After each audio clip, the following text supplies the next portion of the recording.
All right, so this is kind of a funny story about how we used buying a Tesla to actually buy one of our very first rental properties. So it seems ironic because you listen to Dave Ramsey. He says you can't do anything until you pay off all your debt. Don't ever buy a nice car unless you're just multi-millionaire kind of thing. And so at that time, you could get a tax credit or a tax rebate whenever you bought an electric car.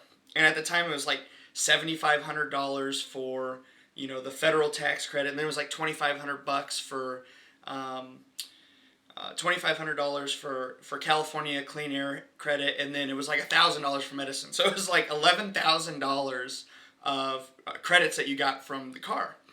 And my girlfriend at the time had a paid off Kia Optima, and so we went out and put that on the market, and I think we sold it for maybe $12,000.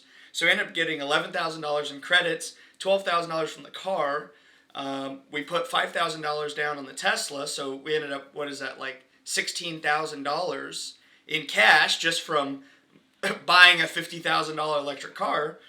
And we literally bought a property on an owner finance contract with only $25,000 down. So, with buying the car, we really only needed $9,000 to be able to buy this property, because all the rest of it we got from buying the car.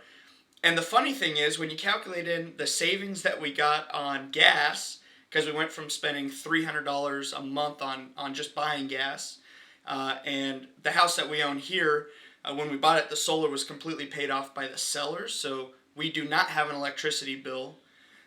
So the $300 a month savings on the gas, and then we bought this property that cash flowed about $300 a month, made the whole payment. So literally buying the car bought us a house that paid for the car. It was like it's like having no payment still at this time. And then we even took that same exact property, we just cash out refinanced it and took $18,000 out. So and we're still cash flowing.